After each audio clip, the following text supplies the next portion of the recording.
it's been quite the journey to get to where I'm at today, and I had to put up with a whole bunch of bad shit.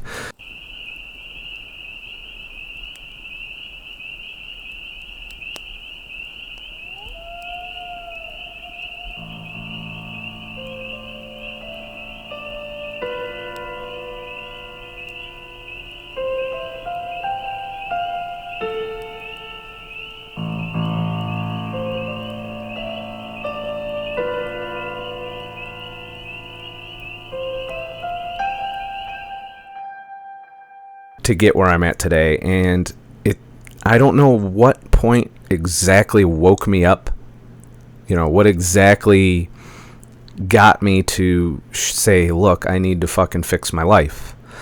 But I could see in these videos that I was searching then for a better life, and I had no fucking idea how to do it. I was a 14-year truck driver, and this is in the thick of it. This was in the middle of my over-the-road homeless spin. Now, I don't call it minimalist because at the time, my mindset was I was homeless. I didn't have a home. I lived in the truck, on the road, full-time for several years. So that's why I know I'm able to do it. What has changed between then and now is my values. What's important to me has definitely 100% changed. Which, if I took my current value system and dropped myself into that period where I was homeless in the truck for years, several years, over the road, all 48 states, all over the country, I would probably have looked at it a lot differently and probably been a little bit more content than I was. But you'll see it. It's going to be rough. There's also some fun stuff I pulled, and we're going to open up with some fun stuff before we get into the more serious. Well, they're not serious. I still joke around a lot in the videos and stuff. But the first video that I'm going to get into here is just a music video I did. It's called My First Guitar Song. There was a period of time where I bought a guitar and I wanted to learn to play it, and so I made a music video. I was musical even back then. There's truck driver karaoke tracks I pulled that I did while I was on the truck and stuff. So I want to take a moment to welcome those of you who are able to watch this stream. I don't know why DLIVE's being a bitch today, but it's I'm sorry if it's struggling. Just remember, if it ever locks up or if it ever has issues, just refresh your browser and you'll get in there. So welcome to Gyro Spin Up. I'm sorry you're having a hard time getting in here. Sam Keto Fueled, Keto Andy UK, Mr. Humpty 284, Marconian. A lot of you are showing up today for this cringeworthy moment in my current YouTube career. It's woo. There's something I don't know I'm nervous about releasing these and showing them to you, to be honest with you, because I don't know how you're going to react. So let's just fucking do it. Yeah, and shit. So here we go. My first fucking guitar song. Oh, there it is. Oh, yeah. That's right. I'm making fucking music again, motherfuckers. And this is my first ever fucking guitar song, motherfuckers. This is my first guitar song. I can't keep a rhythm or sing at all. If you listen to my fucking guitar song, your ears will bleed and you will fall. You will fall. You will fall.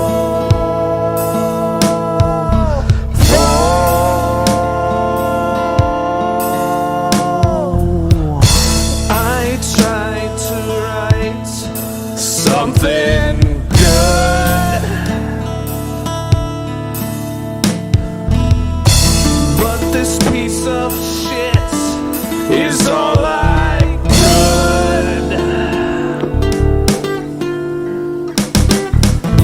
This is my first guitar song. I can't keep rhythm or sing it all. If you listen to my fucking guitar song, your ears will bleed and you will fall. You will fall. You will fall.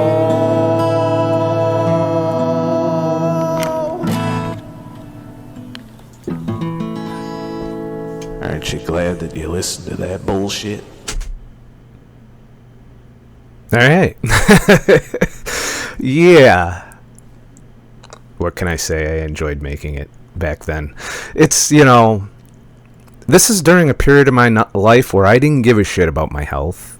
I drank a lot. I smoked, which we're going to go over way back. You know, these are all things that I look at now and I'm like, oh my God, who is this person that I used to be? And that's not even, you know, this is tame compared to some of the videos that I filmed that I'm not even going to show. There's some that are so bad that I won't even show them here on uncensored things.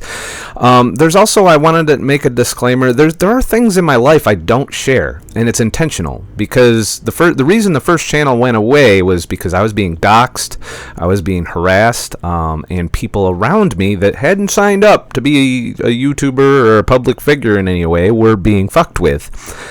And you know, when I started the second channel, I put things in place and decided to not talk about certain things in my life, which were just too personal, not just for me, but for people in my life. So there are things I won't share on here. Like, you know, unless I have a friend that says they're okay with it, and I give them a full warning on putting yourself out on YouTube and putting yourself out on social media, the implications, the things that can backfire. I tell them all of that, and some of my friends, you know, who you've seen on the channel, have been perfectly okay with it. They're fine. They enjoy it. That, you know, it is what it is. But there are things that I just will not share because I'm trying to protect the people around me. You know, my lifestyle is such that I don't really give a shit what people know about me. But there are other people involved in my life that I give a shit about, that I don't want any negativity or any problems with, you know, because I may have a little bit more public exposure than they're used to. And that was probably the biggest issue that led to me deleting the channel that all these videos were on. So there's that. Gyro spin up. I think I had a shroom flashback. Maybe it was peyote, acid, or mescaline. I'm not certain. Yes, that video definitely had that kind of vibe. So we'll just say that. Keto Andy UK just donated a diamond. Thank you. He wrote, LOL, loved it, so raw, thanks for sharing. Oh, we haven't even begun to get raw yet. We're about to get raw. But I'm going to ease you into the rawness. The next section of videos that I'm going to play, this is going to be a long stream, so I don't, you know, if you can't hang out, I understand. Thanks, Mr. Humpty, probably acid. Donated 1 diamond. Thank you. This first series that I'm going to share was a series I did in 2010 that documented my weekend on the truck. At this time, I was still homeless, still living in the truck. But I had definitely, you could see where I've become weary of it. And this just goes through, it's like a good snapshot of my lifestyle. Because I know a lot of you started following me after this point in my life where I had quit trucking and in pursuit of a better, happier, minimalist life. But back then, that wasn't me. That I was the opposite of what I am today. My value system was completely fucked. I consider myself a bad person for the majority of my life, and I'm amazed I made it to the point where I could turn it around, you know, in my 40s. But I take full ownership that I was a piece of shit back in the day, and that, you know, there's things that I'm not happy about that had it to do over with what I know now, I would obviously change. But I also acknowledge that these are the things that are important for me to kind of have a little perspective on too, you know, and that's what I'm getting out of today. So this is probably a nice journey, but I also have the knowledge that all of this led up to me wanting to change my life. I wish it would have happened sooner, but you know, we're gonna go over, and we're getting to the point now where I'll probably pause and talk about different things in my videos. We're gonna do some more truck driver karaoke in between some of these too. So this is it's called Truck Driver Weekend Part 1. This is 3-parters because back then YouTube only allowed 10-minute videos. This is back when they had stars to rate your videos, because you hear me talking about in the video, please give me 5 stars, or if you don't like it, just give me 1 stars. Oh, what would have happened if we'd have stayed with that shit over the like-dislike button? I mean, really. Mr. Humpty, also, I see DLive is taking a bigger and bigger share each stream. Let's see, yeah, they take about, it looks like, I'd say 10%. Which is fine. That's still a hell of a lot better than YouTube's 40 or 30% or whatever it is. I am okay with DLive making money, especially if they continue to improve as much as they have in the past year. If you know, and anybody that's been on this platform will tell you that they're way ahead of where they were before. Also, I will be opening the chest sometime during this stream, and I'm going to probably put, you know, maybe 200 lino in the chest, but there are people that just camp out chests on here, and you know, that's fine. But for those of you who stick it out, I don't know when. I may, you know, there might just be a brilliant comment that makes me open it, or I might wait to the very bitter end. I don't know. So getting back to it, here is the first video of my that I'm going to share from the past. It's called Truck Driver Weekend Part 1. Well, I used to call it the Scott Chimber I kind of got show. a request, and I'm gonna fill it today. I'm gonna shoot pretty much a day of my life. A little compilation of how my fucking day goes. Typically, this is a typical weekend day. This is Saturday. I stayed up till about 2:30 in the morning last night. It is now 11:30 in the morning. This is back when I rocked a goatee. On Saturday. I hate getting out of bed. In the fucking morning, I really have to force myself to get out of bed. It's like, I don't know if it's because I'm breathing. And I don't suffer from that anymore. I get out of bed just fine when it's time to wake up, and I get cranking. In my own fucking CO2 all night because the truck isn't running. But I really hate getting out of bed. My body just says fuck you and doesn't want to fucking get out of bed. And this is every morning. I have to struggle, whether it's 5 in the morning or whether it's noon. I just hate getting out of bed. Why can't I just stay in bed forever? Now typically the first thing I fucking do is I run the truck and then go back to sleep for another half hour. I've already done that this morning. I don't miss that. And I do that to get everything warmed up, nice and happy, so that I can turn the truck off and be ready to rumble for the day. So now I gotta get dressed. See, most people take a shower at this point in the day, but that isn't the life of a trucker. We're dirty, smelly bastards. My shower's gonna be sometime later today, when I can find a place. I'm itching my balls right now, excuse me. Alright. Now I'm getting dressed. I promise not to itch my balls on my YouTube videos anymore. Now the next thing I have to fucking do is clean up my mess from being fucking sitting here yesterday, because I had yesterday kind of as a half day. I had a fucking 2 hours of work. And I feel like I'm so lethargic in this video too. Like it's just, you know, definitely was standard American diet fueled. Basically. Today is going to be maybe a 4-hour day. Maybe 5 if I feel ate up. But, as you can see, I got my work cut out for me. First thing I do is I throw all my shit on the bed. My electronics, my fucking laptop, and I used to carry so much shit out there. you know, all that horse shit. And basically, if you carry anything like a flat screen TV or some shit on the That's how old it is. I call it a flat screen. fucking road with you, typically the best place to keep it's the bed. First of all, it won't get as much road shock. You just throw a blanket over it, and no matter how hard you slam on the brakes, the shit ain't gonna come off the bed. I don't know what it is, something about the friction, you know, something like that. But Looking back, it probably could have if I hit something like a bridge abutment or something. Everything in that back thing probably would have came up, bounced around, and killed me. shit won't come off the bed. I wasn't the safest motherfucker, I don't feel, now that I've watched some of this back. Well, I also, you know, I keep my flat screen up there in a bag usually, and I only get it out when I need it. But anything else that I use day to day goes on the bed. And then, of course, we got trash. This shit Look at that standard American diet bullshit. piles up all the time, and as you can see, I'm a So when I tell you that I've done all of the bad things that I'm criticizing in my videos, I really did. It's documented. It is known. slob today. I gotta take out some fucking trash, pee bottles, you know, food. Because if you don't, this little environment becomes that much worse for you. It was pretty bad anyway. So you gotta always fucking take out your trash. This video is mainly for people that don't drive a truck, to get a glimpse at my pathetic truck driving.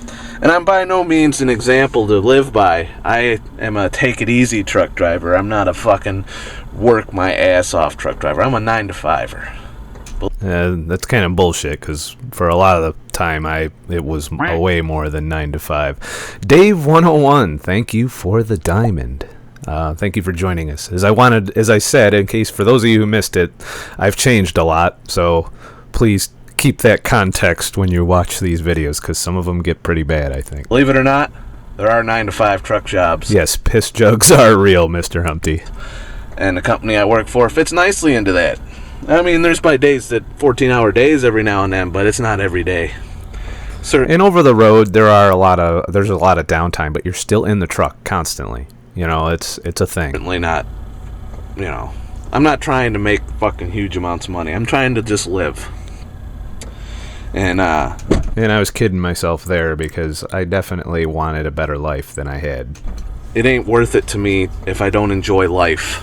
And I'm a simple creature. Give me a laptop, I can enjoy life anywhere.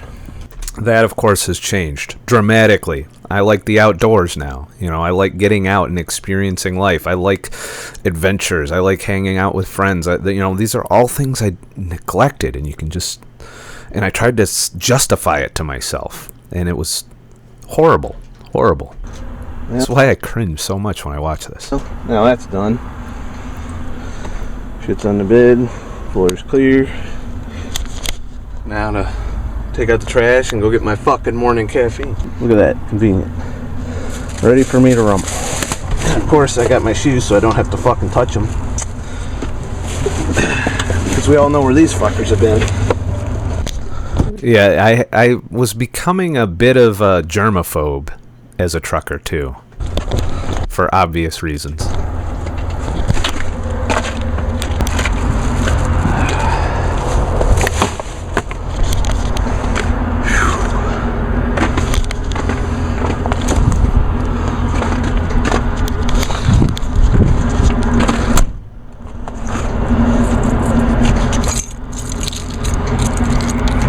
Gotta love the shaky camera work. I gotta do my pre-trip. And you gotta think, this is like, when I made these videos, like, this is 720p, I think, or 480, I'm not sure. But it was a pain in the ass to be high def back then. Like 4K was recently, that now 8K is now hard to do. But back then, it was hard to film in 1080 and publish. That tire's still there. And I'll hold my pin. Pre-trip's over. Typical truck stop home. Just another day at the office. In case you're wondering, I'm in fucking Kingdom City, Missouri. The reason I stopped here is it was snowing like a bitch yesterday, and I figured I'd wait it out.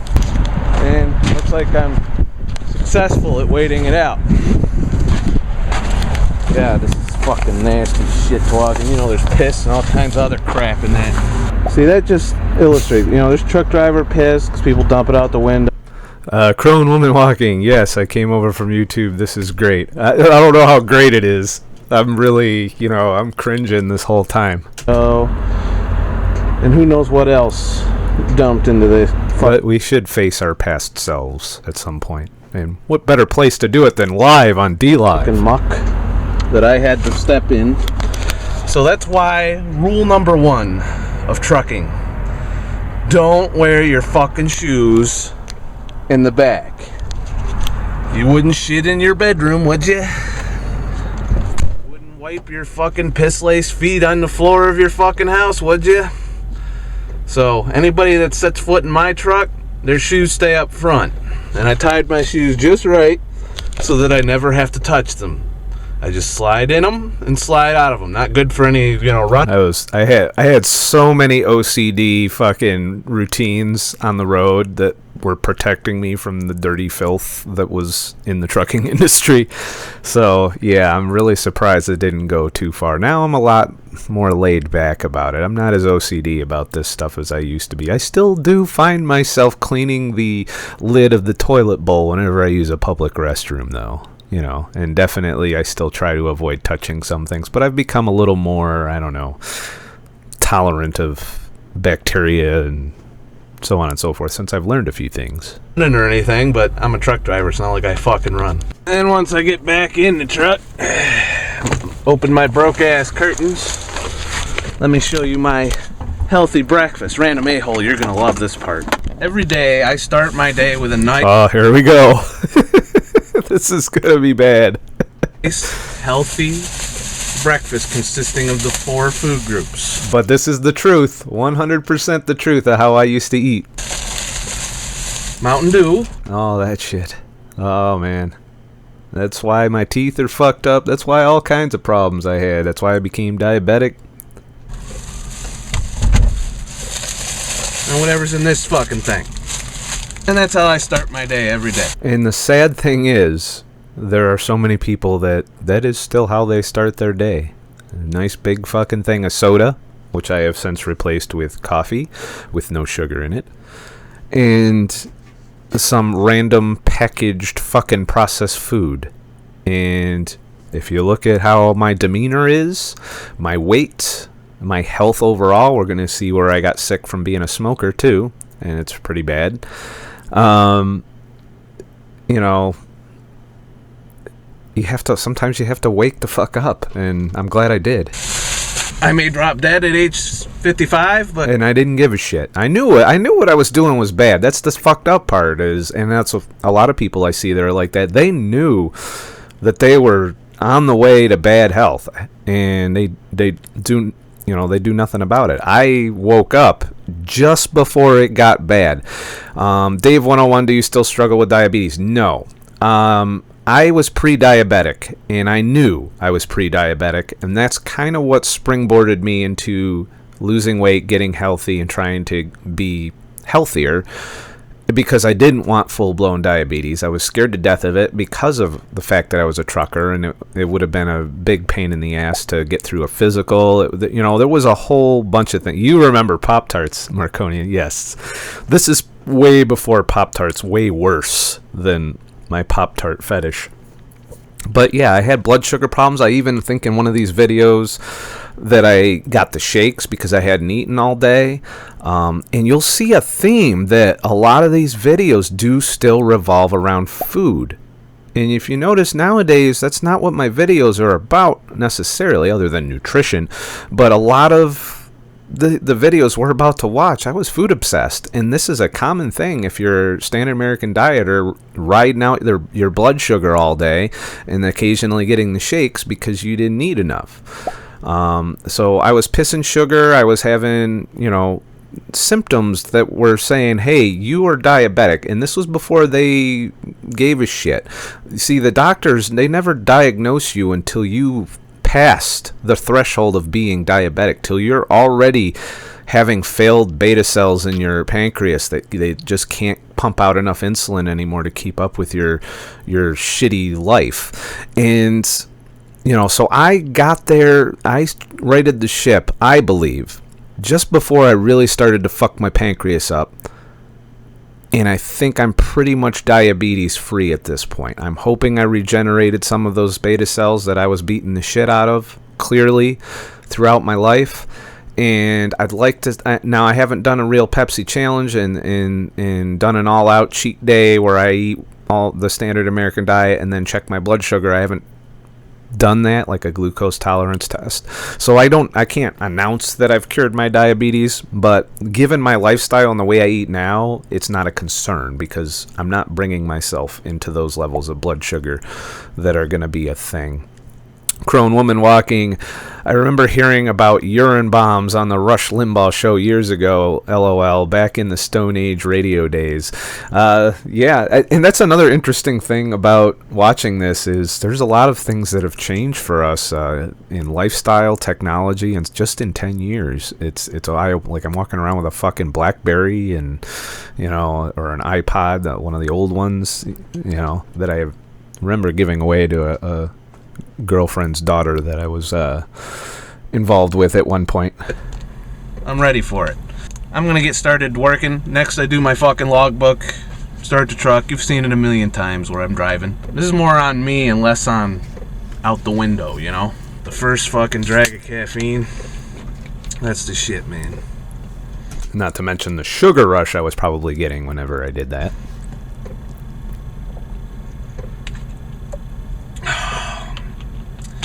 So, what do you think? Do you think I've changed a little bit? Now I'm on my way to near Kansas City, Missouri to pick up. And then the load goes to Mississippi. And I got 3 days to do all of this. And it's only like 600 miles, so do the math on that one. Now, another aspect. Almost left my fucking terabyte up there. That would have been expensive if that fell. Another aspect of my day is the radio. Also, keep in mind, I wasn't filming this with a phone. This was an actual little camera that I had because my phone wouldn't really put out this quality of video. That's how far back in time that we're going here. I really, really need my music and my fucking satellite radio. So, given that them fucking speakers that come stock in a Volvo blow ass, I got these 10-year-old computer speakers with a subwoofer that I use mainly for my music, and it's really loud and it's really happy sounding, and they've lasted 10 years. I'm waiting for them fuckers to die, give me an excuse to buy some new ones. But I got one there, and the subwoofer down there. And then I just take this little fucking thing, and I usually start out with music in my day, and I plug this into my fucking iPod, and then I turn on my handy dandy inverter, and then I turn on my fucking speakers, and then I sit here and Life has become so much more efficient out there than what I went through there. Now everything's USB powered and Bluetooth, and it's it's pretty good. Yeah.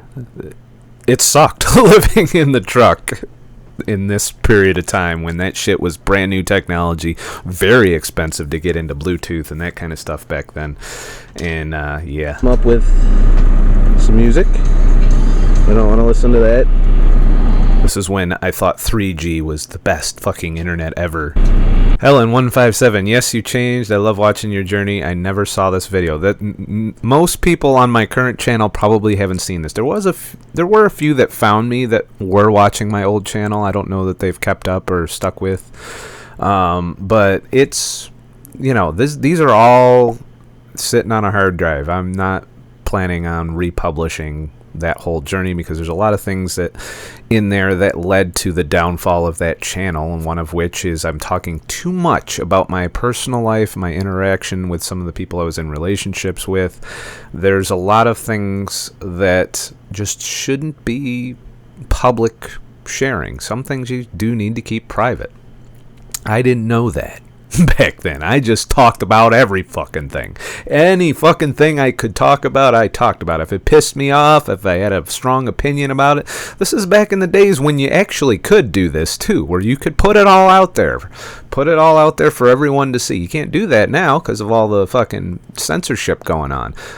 Except for maybe here on DLive and on Minds. But back then, the other platforms were like this, where you could just share.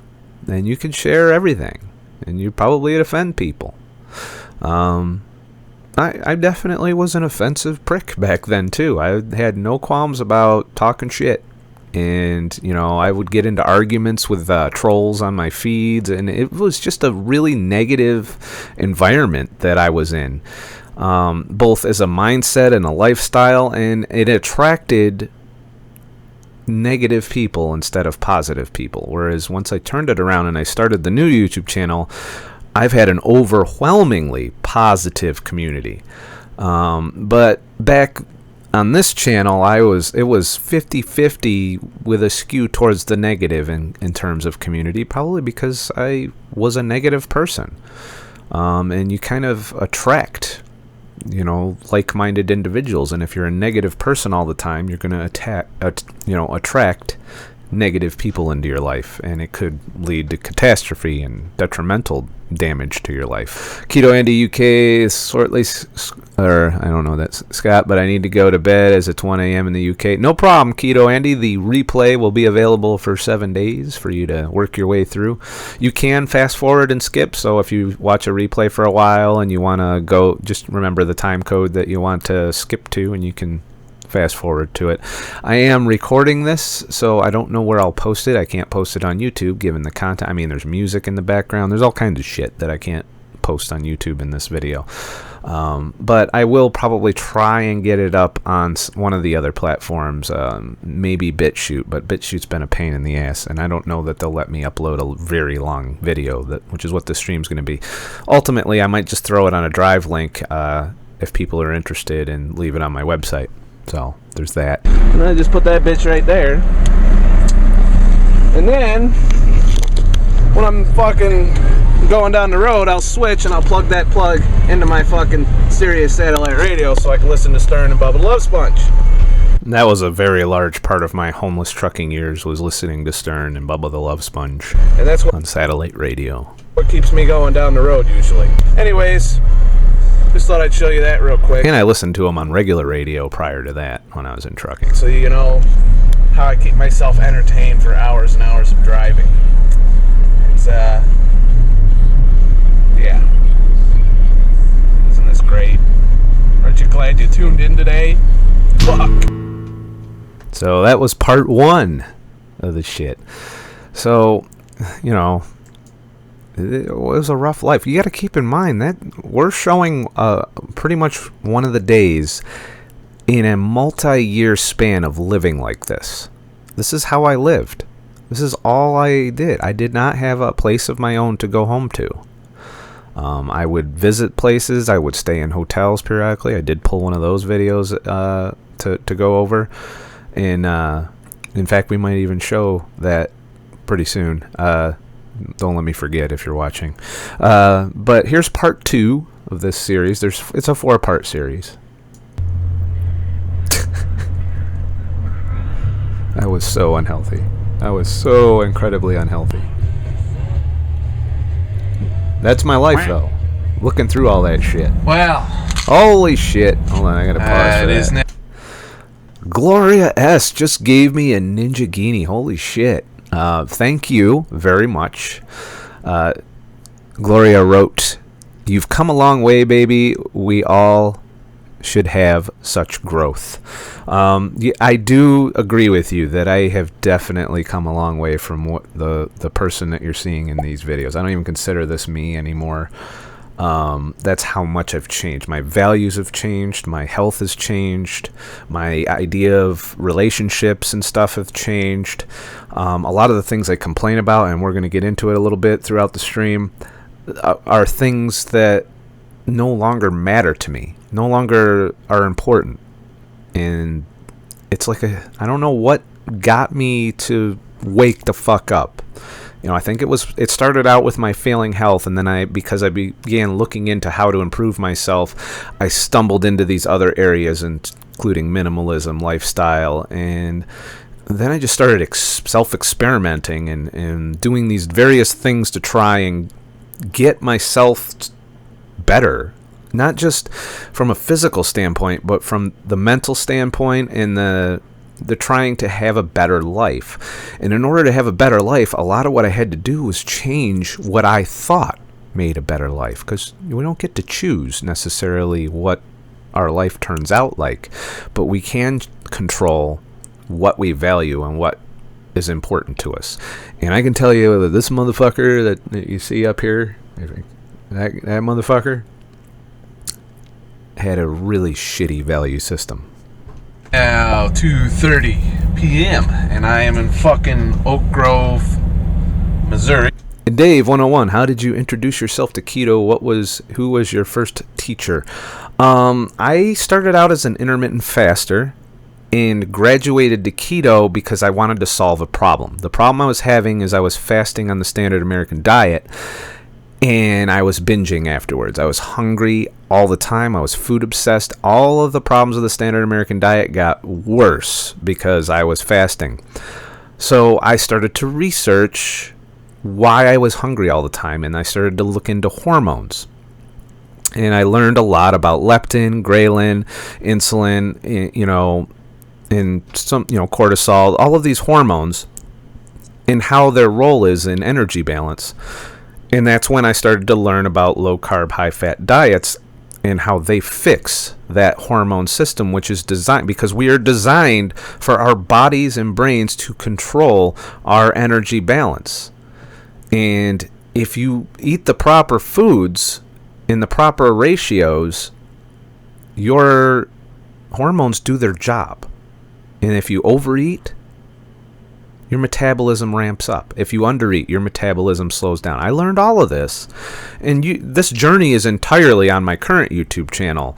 You can see back from the Pop-Tart days, where I was just fasting, trying to out-fast everything. I even remember getting in an argument with my girlfriend at the time about, I can just out-fast anything bad that I eat. And to try and justify my shitty food binges I was doing in between fasts. But ultimately, once I went keto and I started to, I fell in and out of keto. I failed at it multiple times when I first started. Much like I see a lot of people, and that people in my personal life I've tried to get on the diet, we've all tried and failed multiple times until eventually it stuck. And it became my primary way of eating.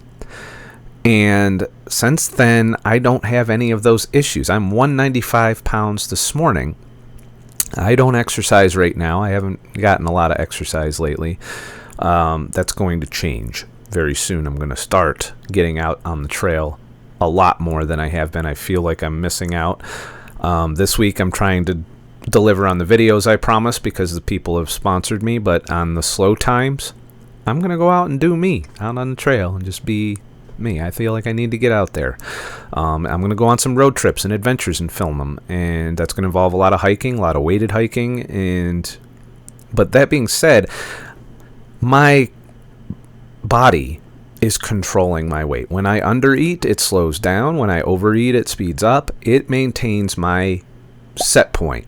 And once I learned that about keto and how easy it was and how there was no hunger involved, hunger is almost non-existent for me. I do not get 100% hungry. I get mildly, okay, I could eat something.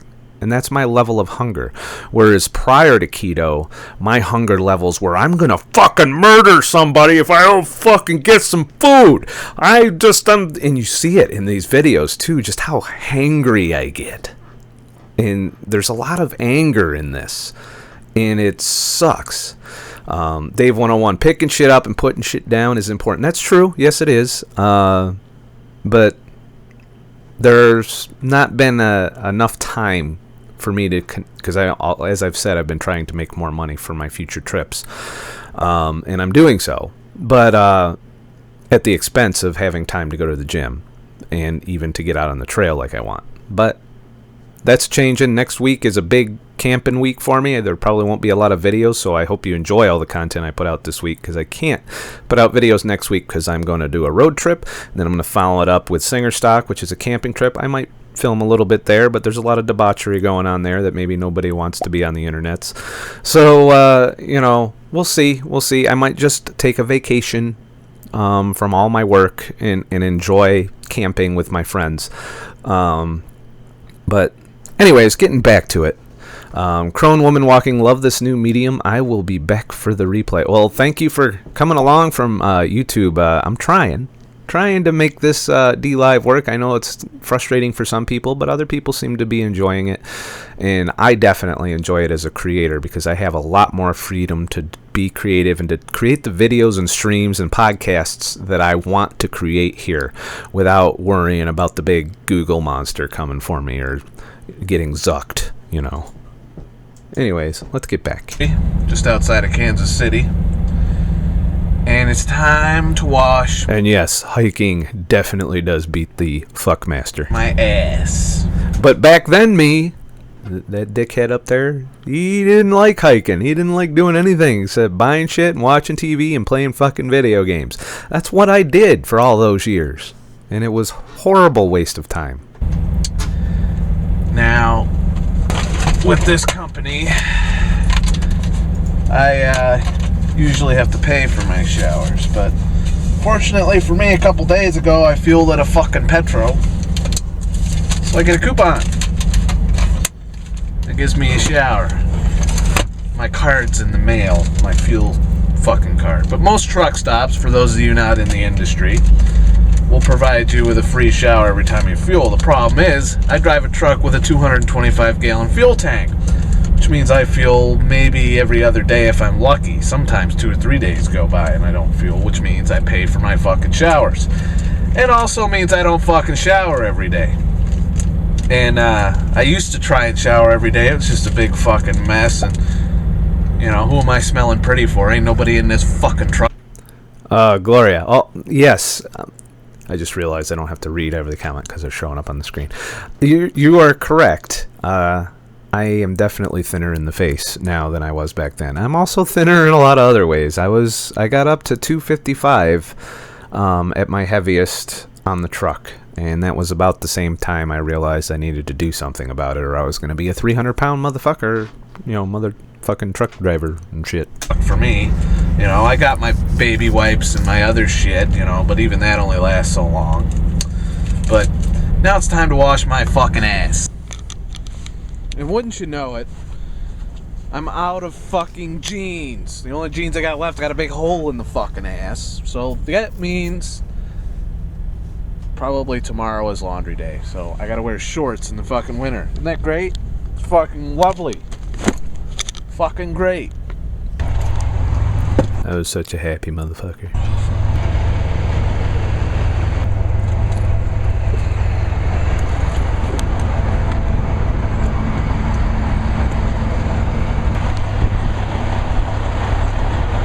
Ah, the good old Petro.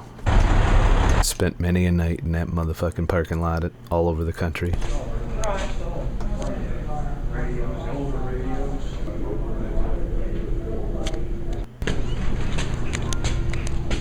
This is how you wash your balls in the wild.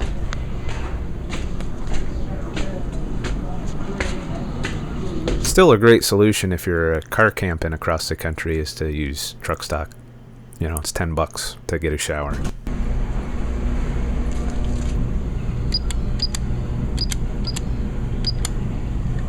Ironically, that code is the same. Always the same. They never change the code.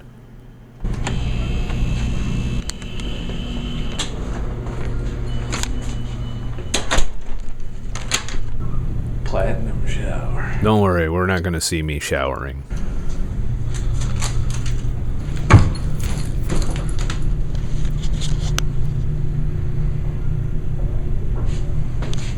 got to see the camera I was using there. Normally they're not this nice. Welcome, Double Delta Zero. Thank you for the ice cream. Since you're just tuning in, we were just going through old me and how much I've changed. And I'm cringing a lot during this. No fucking ice cream in your fucking future. Thanks for the ice cream, too.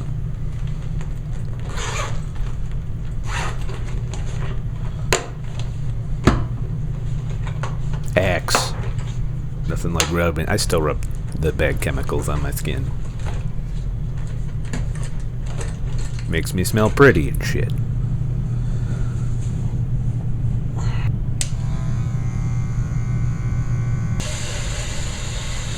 And people wonder why I always have a beard now. I hate doing this.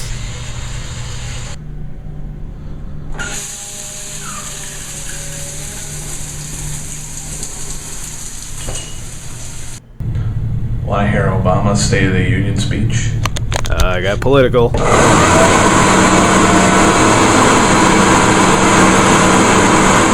And yes, I used to be political, and I was not a fan of Obama.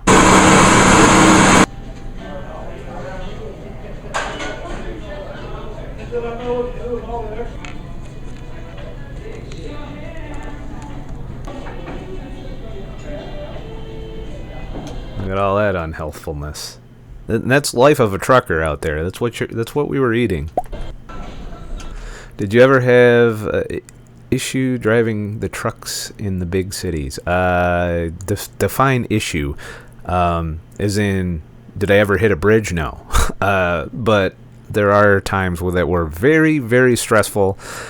And there was a time when I had to call the cops to help get me backed out of a city street. This was in New York City because people double parked and I couldn't get around a corner, so I had to back up 3 blocks to get out of that situation, and I had to have the police help me do it.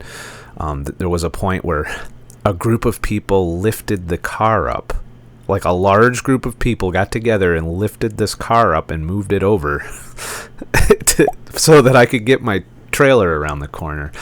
Yeah, there was a lot of rough situations and a lot of adventures. There's been some scrapes and accidents that happened over the years, all minor, with the exception of the time that I almost died, and that was when a pickup truck lost control. This was in Iowa during an ice storm. I was going about 50 miles an hour when it happened. I'm pretty sure this pickup truck was going faster, had no weight in the back, and they lost control of their vehicle, came over the median head on. I was in the hammer lane at this time because it was the cleaner lane. And they came across head on into my lane. I was hauling flammable solid hazmat on the day. This was a formula for No More Scott the Truck Driver that was in the making. This is probably the closest to death I came my entire trucking career. And this is a big Ford F-50 huge pickup truck. Like, we're talking extended cab, big ass tires, all the works. If this would not have been a victory for me if I hit it head on. Thankfully, there was nobody on. I wasn't passing anybody. I was only in that lane because it was a clearer snow-plowed lane. So I jerked the wheel to avoid hitting him head on, but he was still coming at me. There was nothing I could do. He was going 50, 60 miles an hour head on towards me. So I jerked the wheel, and he slammed into my forward tandems. The back of the bobtail where those tires are, crumpled up the rim into a little ball. Was, I want to say, less than a foot from my fuel tank. Had he hit the fuel tank, I wouldn't be here today, and neither would he, because that would have exploded, and then it would have set the trailer, which was full of flammable solids, on fire, and I would have been burned alive, and he probably would have been burnt too. So that happened. And that was probably the worst accident I was ever in. It was entirely his fault. Because I did that, not only did I save his life, because he only had some minor scrapes and scratches, because he did hit my truck, but instead of head on, it was sideswiped me and took out, and the brunt of the impact was on the side of his vehicle. So he had some from broken glass. He had like shit. I was sitting in the back of a cop car with him. I actually, because I didn't want to lose control of my truck, it took me a mile to get stopped properly, because I didn't want to jackknife or do any of that shit. After he hit, I just started to gradually slow down, and they had to actually, somebody stopped and gave me a ride back to the cops to do the accident report. So that was probably the worst accident I was in. Other than that, I've backed into things, I've scraped things, I've fucked trailers up here and there. Just all normal wear and tear shit that's going to happen if you're trucking for 14 years. But that was by far the worst thing that ever happened. And thankfully I reacted just right, because he's alive, I'm alive, nothing blew up. And even there were so many accidents on the road that day that the trooper said, can you limp it to the nearest shop, which I did, the nearest truck stop, so that I could get towed later on to a service center. But, you know, the trooper told me to drive it minus 2 tires, you know, one of which was just a ball of metal from the rim. And I drove that for another 10 miles to get safely off the highway. That's what he told me to do, so I did it. And I'm like, well, this isn't safe. I'm driving minus a few tires with a fully weighted load of flammables in the back just after I almost died. So it was a rough day. So I've been through some shit. Believe it or not, the asshole that you're seeing in this video, there's some pretty strong reasons why he's an asshole. You know, it's kind of weird talking about myself in that third person. But like I said, I don't consider this to be me anymore. Look at that. Shoving that glyphosate right in my fat face.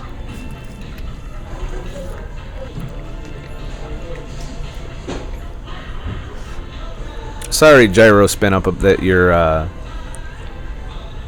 having trouble here. So.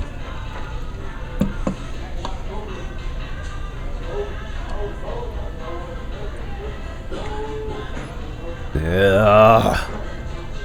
So unhealthy what I did. I'm sure everyone enjoyed watching me eat. Finished fucking washing my balls. They're nice and squeaky clean.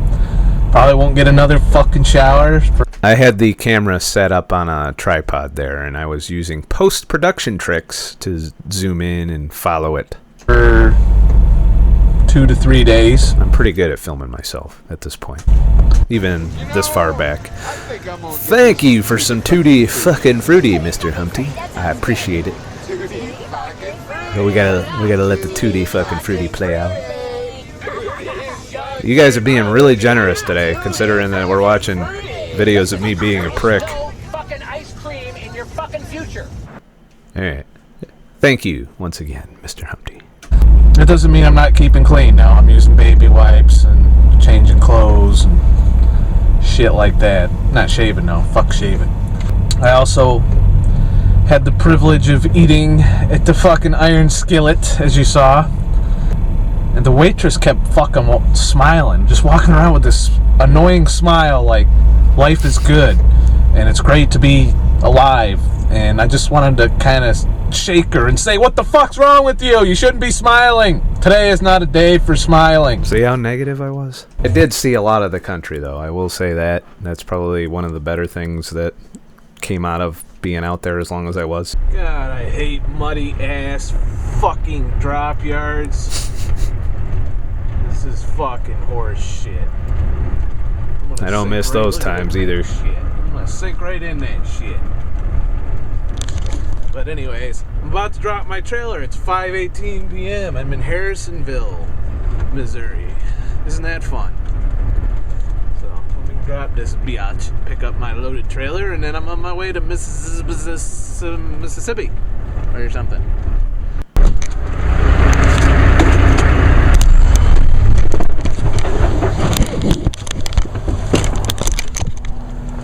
Oh, fucking disgusting shit. That damn son of a bitch. Fucking. I hate my fucking job sometimes.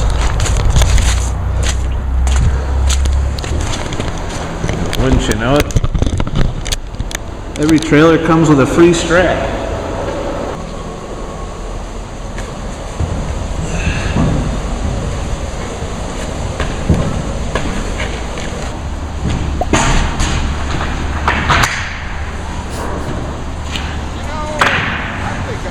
Thank you for the ice cream.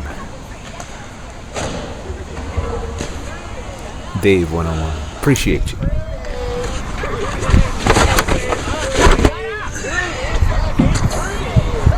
There is no fucking ice cream in your fucking future.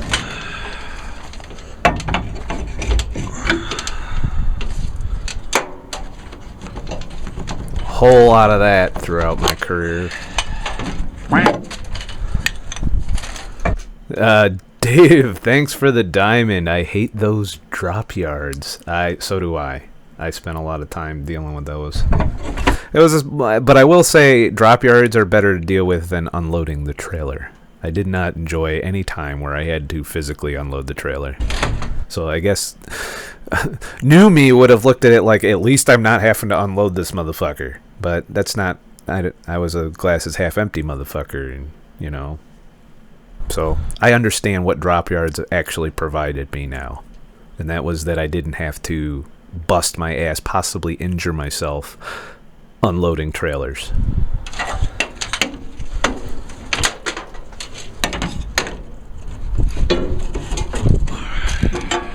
Seven David 9. You're a trucker, aren't you? If I remember right. I think you told me you were a trucker. Fucking shit. So you know exactly what we're watching here.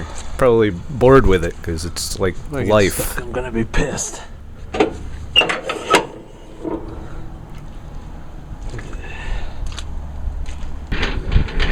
Fucking mud shit.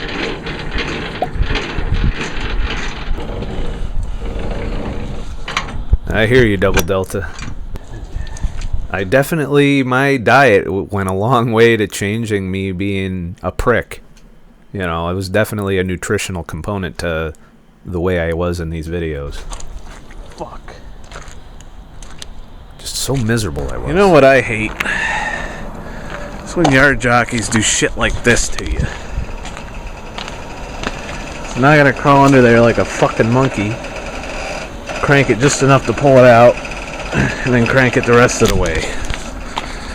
I love my job. Alright, maybe I don't. And of course, the fucking air thingy is in It was a rough day that day. to hold on. So now I Nothing gotta was going squeeze this well. shit together, which is always fun. This is what I signed up to do. Not to drive. I want to fix shit. Yeah. And of course, the vice grips come in handy for everything, because this will hold this out while I slid my tandems, which I'm kind of winging, because I can't get in to look at the load, so I kind of got it at the. I think I can go back a little farther, but yeah. So there's part 2. So you can see. It's rough, and this is why there's $10,000 hiring bonuses now for truck drivers. Nobody wants to live this life. Nobody.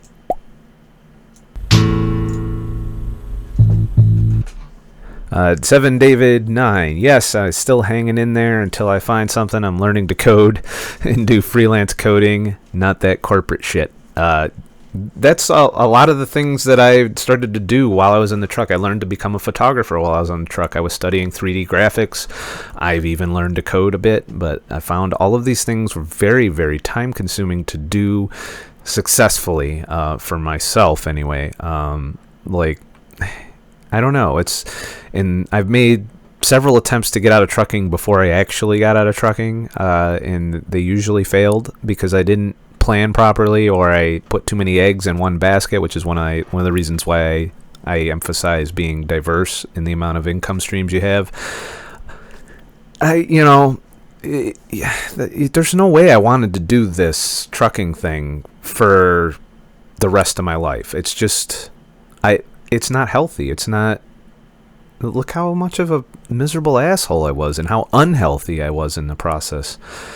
And we're only scratching the surface here. Like I said, I'm showing you some of the tamer stuff before we get into some of the more extreme rants that I go on, because I go on some extreme fucking rants in here, and we're going to get into it. We're going to do one that illustrates my drinking after this series, so we'll get into that, and also touches a bit about how I got into karaoke and all of that kind of stuff. But still, yeah, I don't miss trucking. I really don't. And watching these videos has just reinforced that. It is 7 p.m. I should bring back my old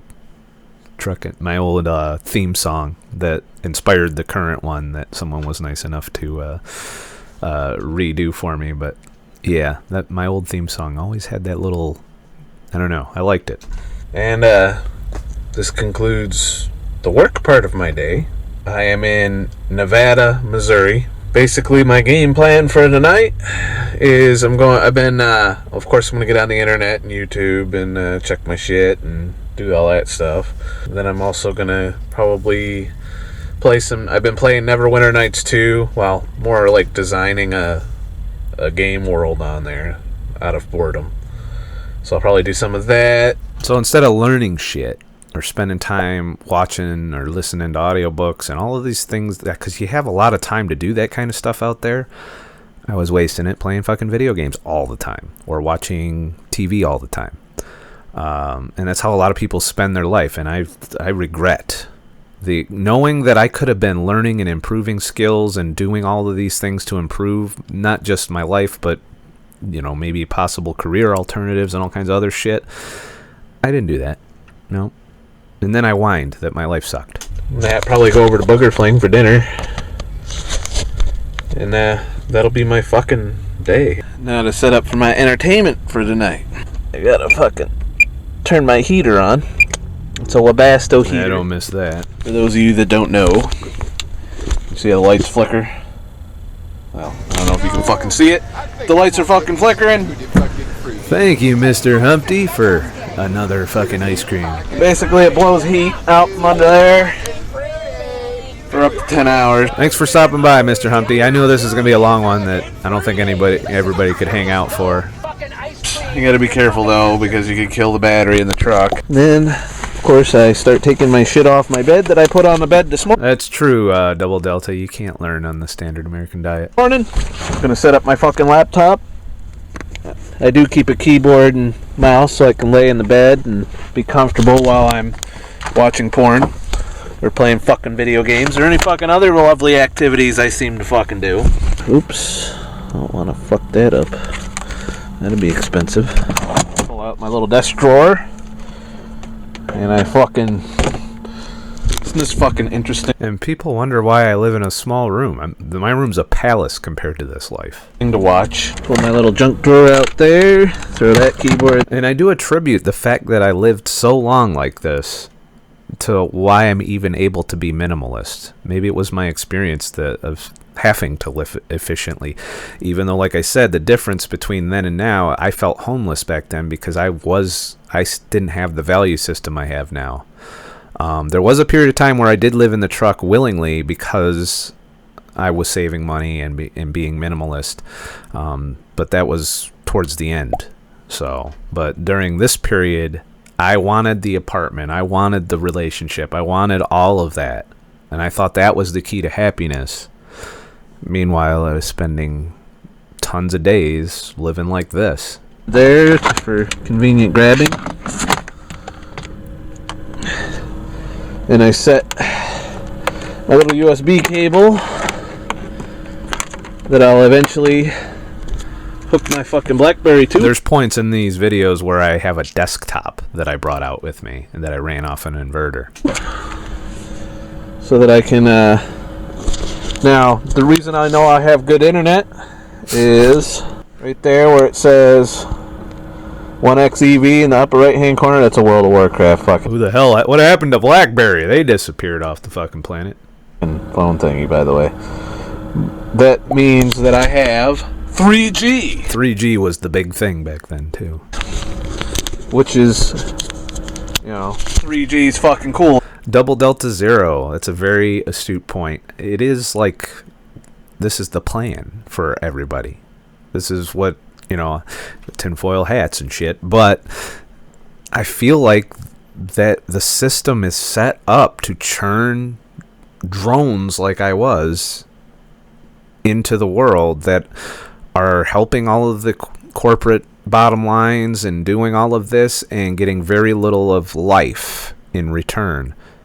That's what I was doing all that time out there. Is that living? I don't think so. Isn't it? I guess. So, I usually set that there. I connect to the internet with that. Get 5 gigs a month with that. As for power, and I will say my mental health probably wasn't the greatest because I spent so much time alone in that box too. My power adapter. I got another fucking inverter here, so all I do is I plug this shit in to the fucking cigarette lighter there. Got the green light there. Take that, drag that out, plug that in the fucking laptop, and boom, we got power, at least for a few hours before the battery says fuck you, and that thing will start beeping, and then I gotta run the truck, for a good 45 minutes at least. And I'm glad I don't have to fight for idle. Like, if I take my Prius out, that's one of the great things. I can leave that motherfucker run, spend a couple bucks in gas, and run it all night, power all my shit, keep comfortable. My Prius is a palace compared to this. That's my fucking setup.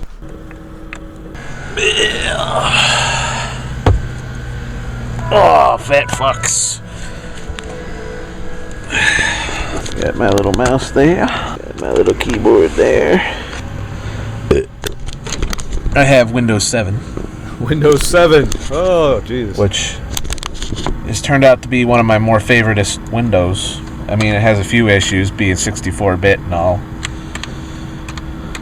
Some things aren't just ready for it yet, but hey, at least I know it'll be good for a few years. I was playing fucking Farmville on Facebook. Yeah.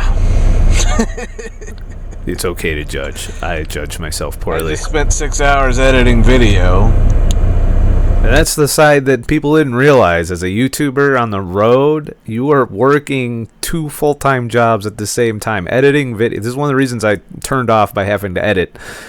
Is I spent look how fat I look there. That's awesome. I spent so much time fucking editing. It incredible amounts of time. And then I would waste at the end of my Saturday my time. Arguably having my YouTube channel was probably fairly productive, but the way I used it was not.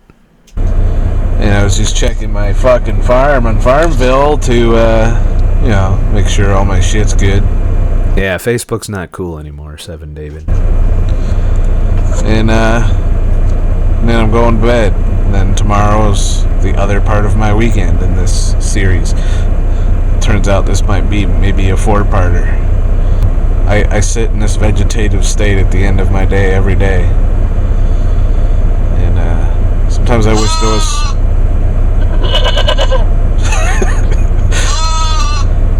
That's not fucking annoying. Sometimes I wish there was more to life than this, but... So you could tell there. Even then, I was like, this can't be it. I don't think I'm going to get my wish.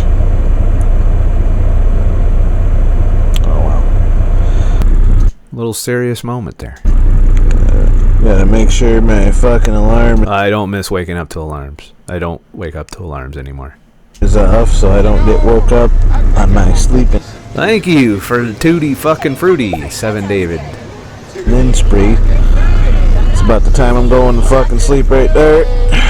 Close the A whole bunch of fucking ice cream. We're gonna be listening to Tutti Frutti for a while. So thank you for being so generous. Shit. Are you watching me in the truck right now? laptop. Pull out. We're gonna let the Tutti Frutti Keyboard there. That'll probably fall on the floor in the middle of the night when my fat ass hits it. Now I've been running the truck for the last, I'd say, hour or so. mainly because I want to make sure I have battery in the morning, but the way I do that is... So this has got to be kind of cathartic watching me do this while you're literally living this way. And that'll conclude my day, and I'm ready to go to bed. This is pretty much my ritual every night before I fucking go to bed, just to make sure all that's on. I turn the heater back on because I turned it off while I was running.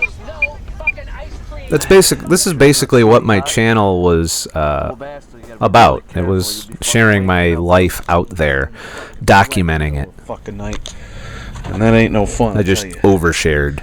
Not fun. And that's it. I put my. I remember the days of my shit being in the shop, 7 David. Many a day was spent waiting for truck repairs. I tore the shit out of it, and it's starting to rip on that side. So pretty soon I'll need a new fucking back support for my sitting in my bed. But that's it for Saturday. All right. So let me get to the next one. There's nothing important happens at the end of that one. Let's see. This is because I was lazy that weekend. This is what happened. The old song again. So, 7 David, how long have you been keto carnivore? You know, sometimes being a slacker backfires fucking horribly. This would be one of those days. Look at this. A lot of that. 45 mile an hour driving speed. Ice road trucking. And you have to drive slow. There's no way around it. If you drive any faster, you could lose control. Even that slick. Everybody's going 20. You can get by about 50 on here if you wanted to, but I have to slow it down even more because of dickheads like this guy that want to go 20. You know, it's fucking crap. So my 6 hours of driving that I had to do to deliver this fucking load have just turned into fucking 8 to 10. And I didn't get paid anymore. So sometimes it doesn't pay to be a slacker. I really should have ran the rest of this yesterday, but hey, at least I had a good nap and caught up on my TV shows. Fuck. And of course, there's been at least 10 of these fuckers off the road too. Just, I don't know what it is about people. They can't take it easy. They don't know how to handle the fucking roads. I mean, it's really not all that hard to drive in this. Maybe it's because I'm from New York. I don't know what the fucking deal is, but you know, it's not ice. Ice I could understand. I don't even fucking drive when it's icy out. But this is just wet ass, fucking messy ass slop. You know, it's 33 degrees outside. That means it's not gonna ice up. It's gonna be slop. Nice, sloppy, flaky shit. And I got, you know, a full. Not the safest filming myself in it. Load, so I'm not worried about it. It's just days like this, they just suck. So yeah, it's not all fucking roses in the trucking industry. Oh well. By the way, I'm just south of Little Rock, Arkansas. That's how much progress I've made today. Fuck. And pretty soon, I'm on 530 south right now. Pretty soon this is going to become state highway, which will be one lane, probably, most likely. One lane, and I'm going to get stuck behind some prick doing 25 miles an hour for the next 200 miles. Yeah. And then lo and behold, it'll probably clear up. In the Air Force. Not a good day to be a fucking cow, is it? That just sucks. It's not gonna stop me from eating a fucking hamburger later, though, I'll tell you that. I was still carnivore-ish back then. It's now rain. People are still driving like assholes. But I'm out of it. It only took an hour to get through the shit. Brain ain't shit. So maybe my day won't suck too bad anyway. Who knows? Yeah. Hey, I got to give you a follow-up on something before we get back to my Super Bowl Listening to rants, Stern. American Idol tapes and all that other stuff. Already figured out our whole I've seen so many accidents over the years, I can't even keep up. I forgot the karaoke. And I tell you what, I'll sit next to Ellen DeGeneres. I don't. The makeup straighten out her whole face. I mean, straighten up all her problems. How the hell did that happen? Ellen DeGeneres looks like somebody punched her in the face.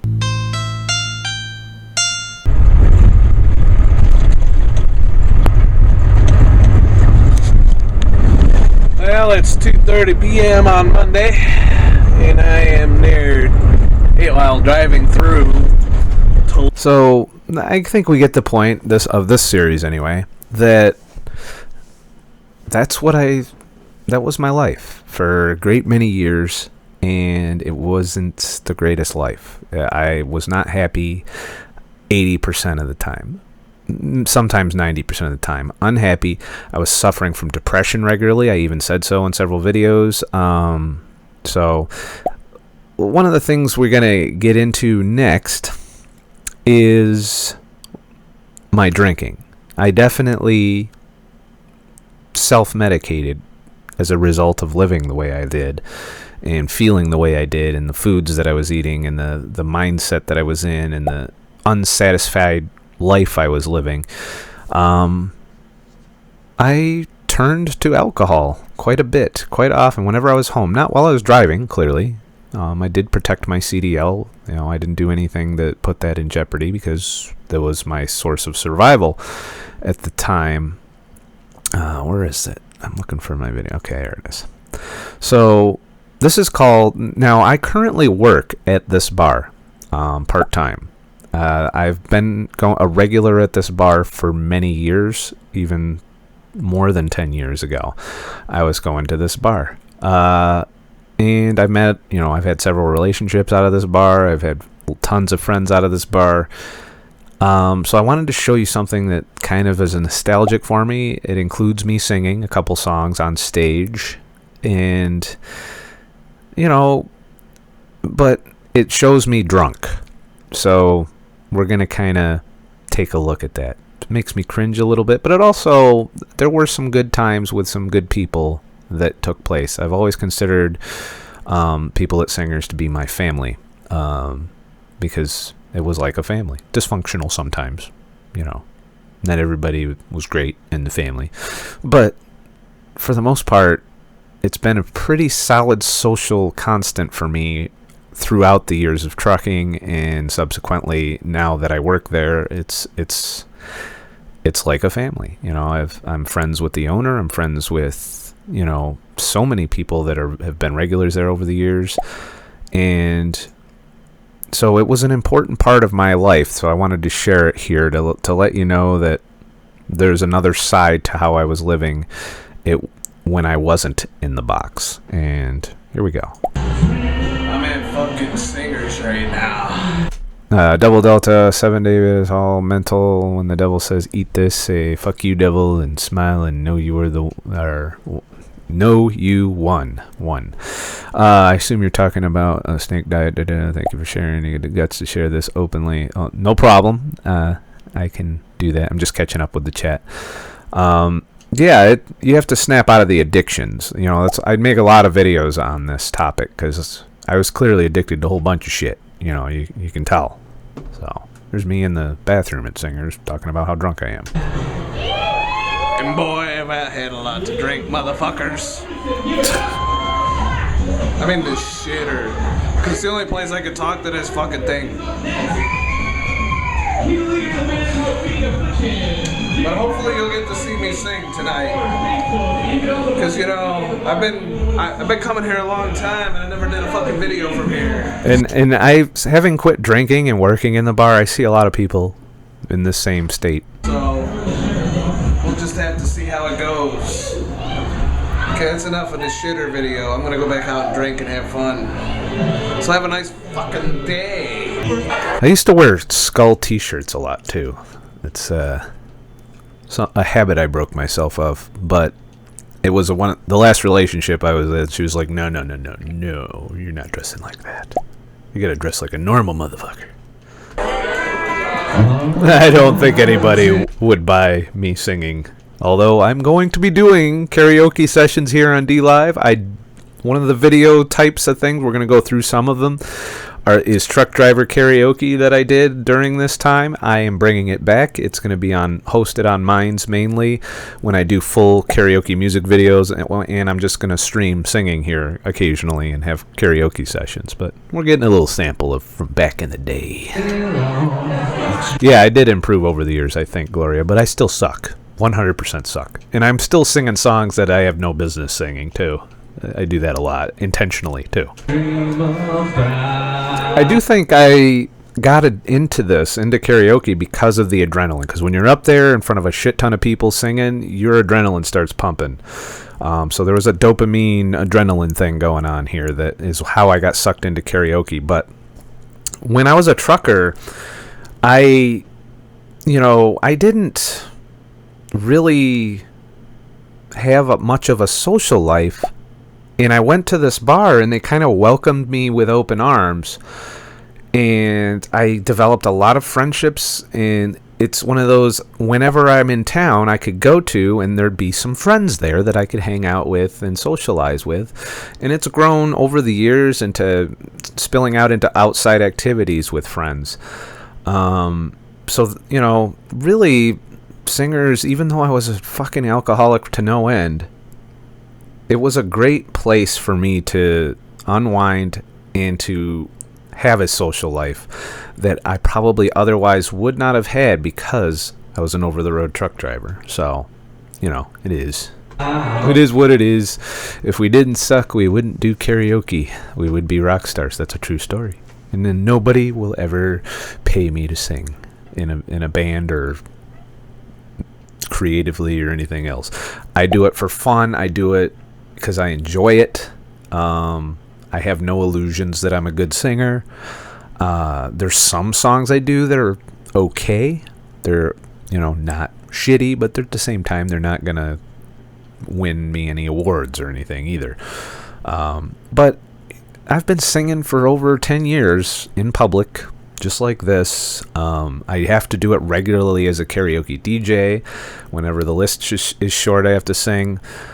So I like doing it, and I do enjoy doing it. I'll sing right here on this channel sometimes. I'll have a night where I call it karaoke night, and people can come in and make me sing shit that I probably can't sing.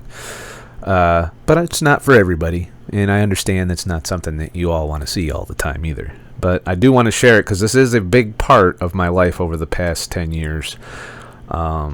And I wanted to talk a little bit about it. So we're going to go through this and one other song I did, and maybe a little bit of the shenanigans that go on there.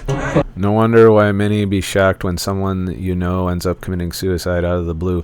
Why do you say that, Seven David? I'm not going to lie. People can't really see that you were in a depressed state. You pretty much hit it well. I get it. I was, but I was vocal about it. I did share on multiple videos. Like, I would come on my channel and I would be like, you haven't seen a video from me in a while because I'm in a depression. And there was a lot of those nights out there. And I wasn't the cry for help motherfucker. I didn't use it as a crutch or an excuse. I was a functional depression most of the time. But there were days where I was a mess. I wouldn't get out of bed. I would, it would be horrible. And I would ruminate and think about the past and think about everything. And it comes out in the videos regularly.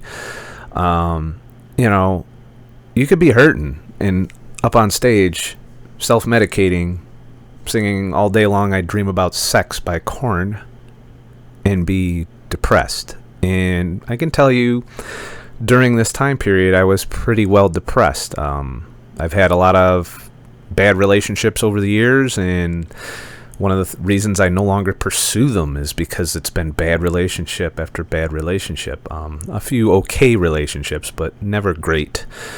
And partially my fault. Like I said previously, I take 50% ownership of all my failed relationships. I know that I played my role in the reason they failed.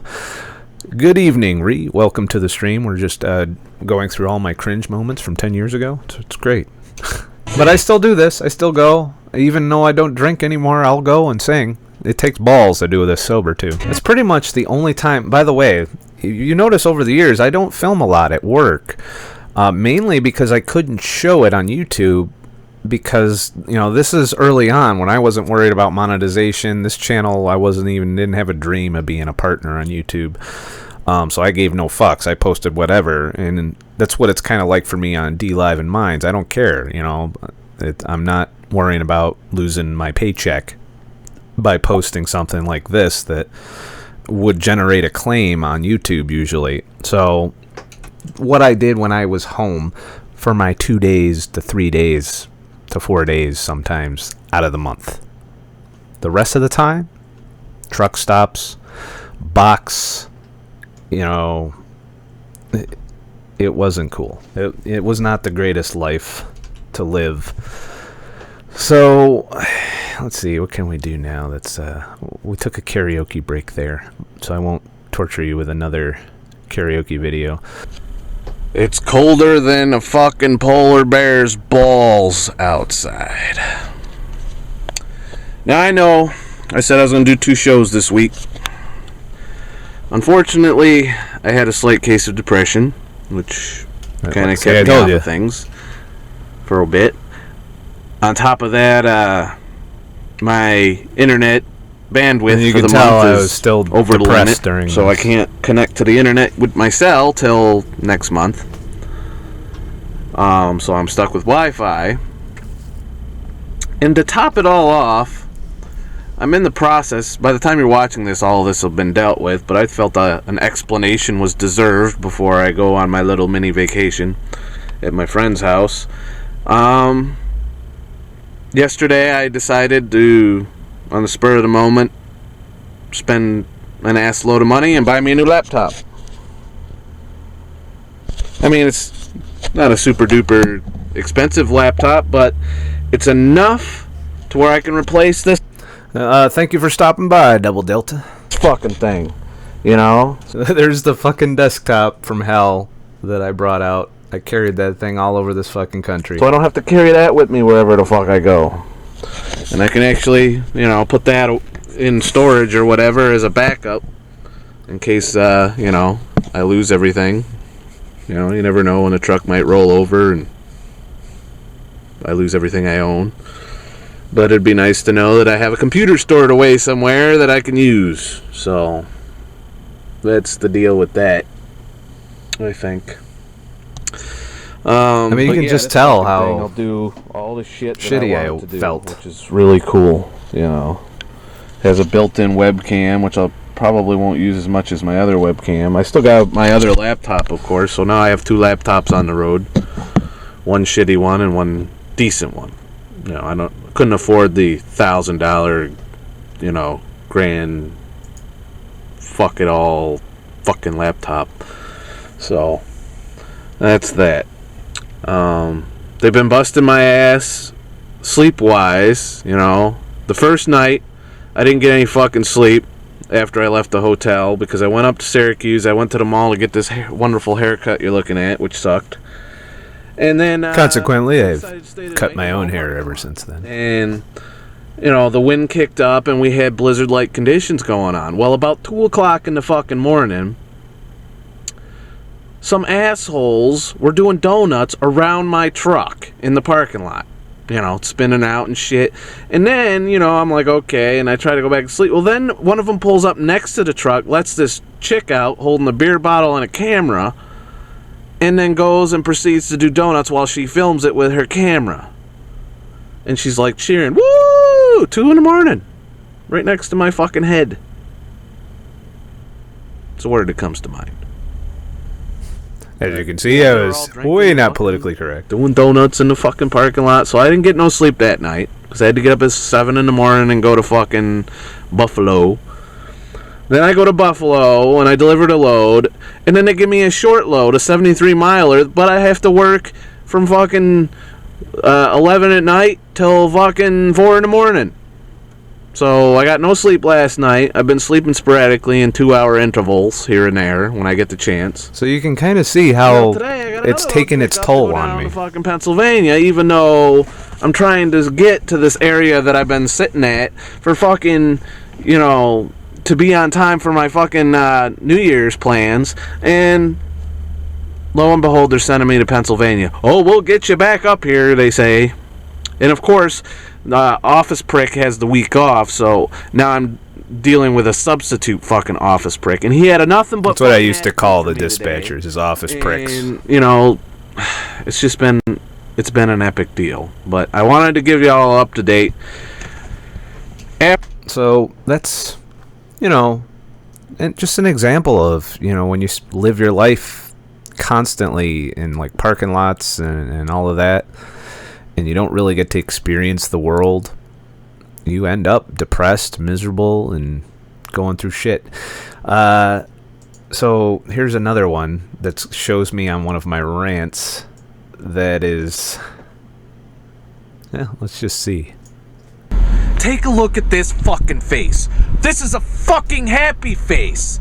All of you should be fucking happy to see such a happy fucking face on the fucking internet. I'm so fucking goddamn fucking happy. Can't you tell? This is what people think I swear too much now. like. And if you don't fucking look like this, then you ain't fucking happy. So get happy, motherfuckers. So yeah. A little bit. Yeah, I was a little bit triggered. It looks like West Virginia. Oh wait, no, that's New York. That's the Adirondacks, it looks like.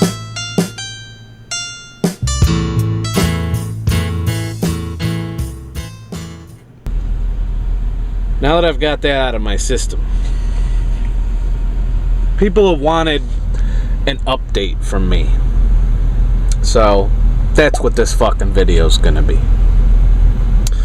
Now y'all know I got the Fatmobile, and it was one of my steps toward my goal of ending this 2-year homeless spree, which by the way becomes 3 years in August. Consequently, And I did, I think, 7 years it total feels like homeless. I'm fighting an uphill fucking battle here.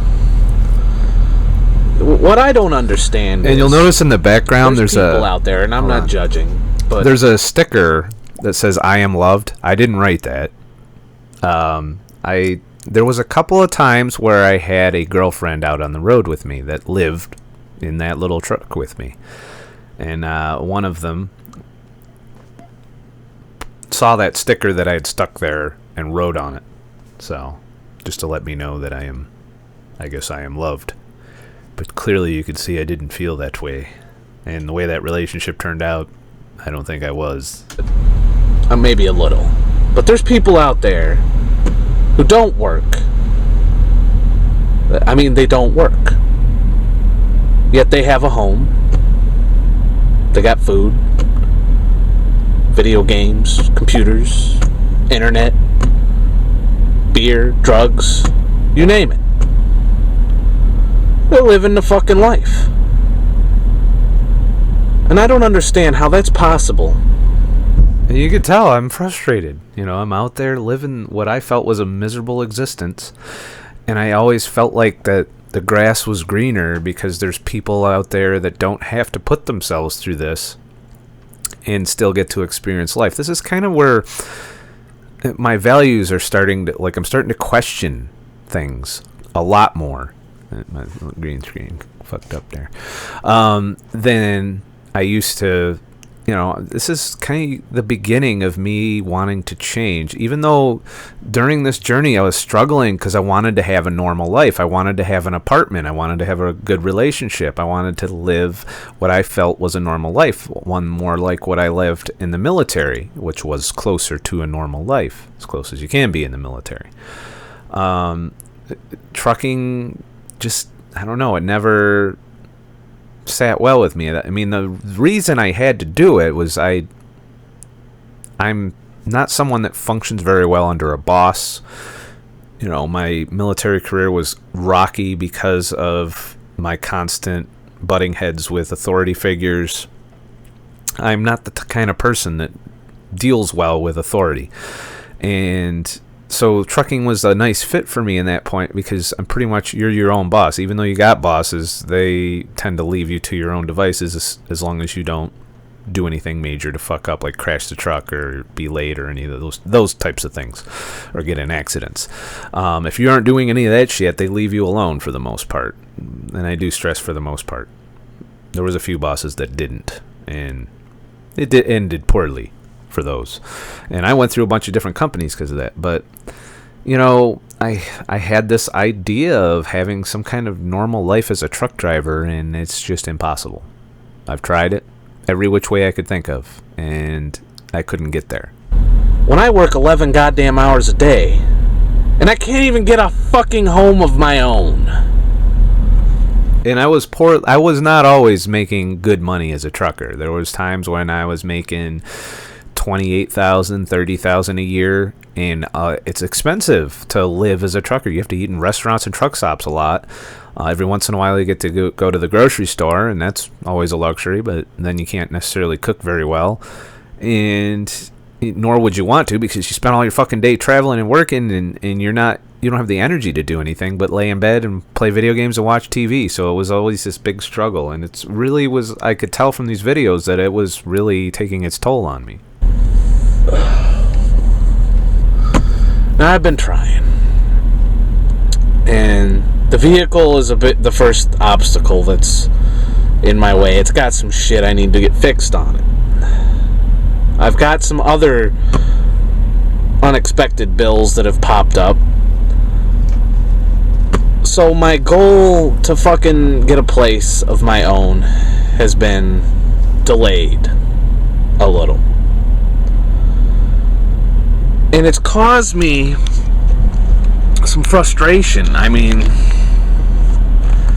I've been pissy these past few weeks. You know, and that's why you haven't seen a whole lot from me on YouTube. I try, you know, put a video up here and a video up there. But I've been trying to fucking just keep my mind off of this shit. And of course, the way I do that is fucking on the internet. Well, not fucking on the internet, but on the internet, playing games, listening to music, you know, doing shit that really doesn't generate a lot of content for a fucking YouTube show. Definitely doesn't generate enough content for a podcast. So for those of you who are wanting me to pump out another one of those, I just don't have one in me right now. I'm working. And I would go incredible amounts of time between videos too, back in those days, because of the mental health problems, because of just not having time because of the trucking. You know, there was all kinds of issues in being able to produce content. I still did so with no expectation of making a living at it. I think I was just downright lonely out there and wanted to talk to somebody, and sometimes talking to a camera and then reading the comments later is a way of connecting that was available to me back then.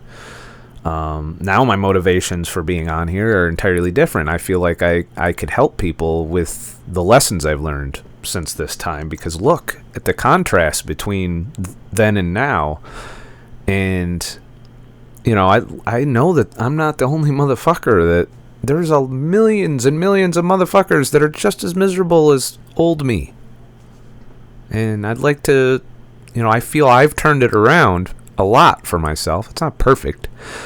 But I'm definitely not that guy anymore. You know, I'm not like that anymore. And I feel, you know, I'm getting a little emotional talking about it, but it's one of the reasons I do this and I share this stuff is because I've come such a long way from these days. And it was only 10 years ago. 10 years is not a huge amount of time. I'm trying. Doing the best I can. As for my game plan, I haven't given up on this quest to end homelessness, though sometimes just going home on the weekends and getting a hotel would probably be just as... And I did that a while. I would go home, rent a hotel room, stay in the hotel room, and then be on my merry way there. Thank you for the Ninjagini. Holy shit. Dave 101. Wow. You didn't even write anything. You just wanted... Oh, wait. Yeah, you did. Your recent videos are tons of help. Thank you from all of us. Why isn't that showing up in my chat window? Okay. It wasn't scrolled all the way down. So thank you. I'm glad that my videos helped. And thank you for the Ninjagini. For those of you who are new to DLive, the Ninjagini is worth roughly $12. And I appreciate it. That's all the contributions keep me being able to spend time doing this too, because otherwise I'd be out trying to earn money with Uber or other income streams. Maybe I'll cover some of the more of this lifestyle to kind of catch up to the contrast to this shit that I was living back then. You know, it is what it is. Why is all my shit getting dim? Probably because I haven't moved those windows around. Okay, there we go. Economic, I guess. And then what do you think of this so far? I mean, are you guys enjoying this? I mean, we don't have to do this all the way. If you guys here, look at me trying to get out of showing more cringy videos.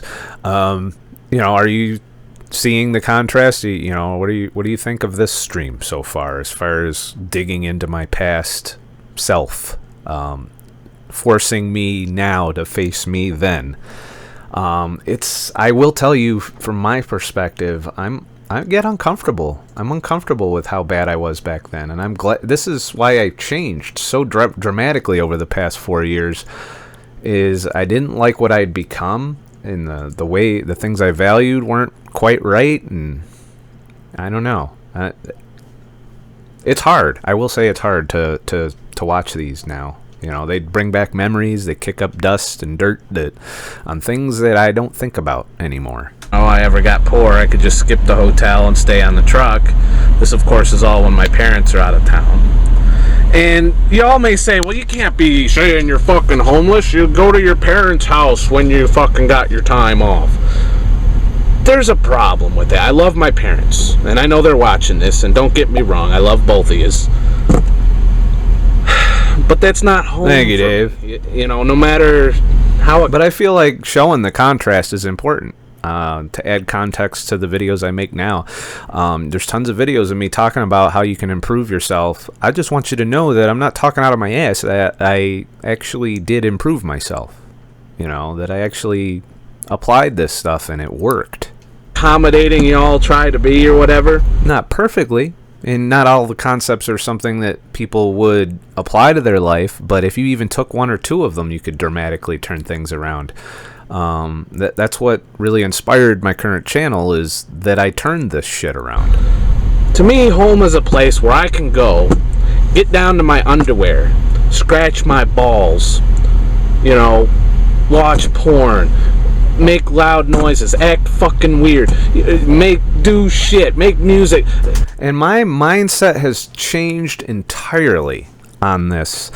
For me, I no longer covet like the big apartment life to be able to do all of the shit that I literally was able to do in the truck, and I just was too stupid. I somehow thought that it would be so much better if I had this apartment and house to do all this shit in. My mindset now, I would probably be a lot happier than I was back then in the truck. Just knowing that pretty much, plus technology's come up a bit in the past 10 years, to where you can have a lot of the comforts of home no matter where you are. I mean, you could be entertained entirely by this nowadays. So it's kind of been, my values have changed.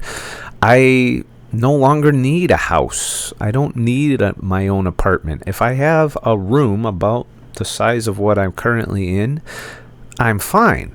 I don't need a lot. I don't need a big bed. I don't need tons of shit.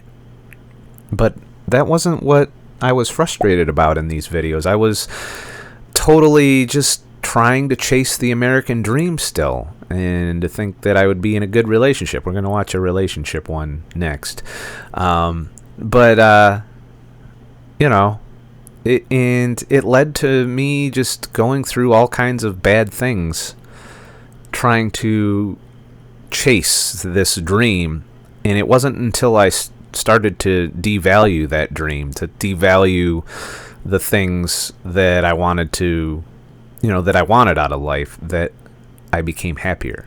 Once I changed my value system, then things that would have pissed this motherfucker off don't bother me now. That's the thing. So, Gloria S., this is hugely interesting. Your new tea session might be seeing the transition into your next phase, quitting the job and changing your mode.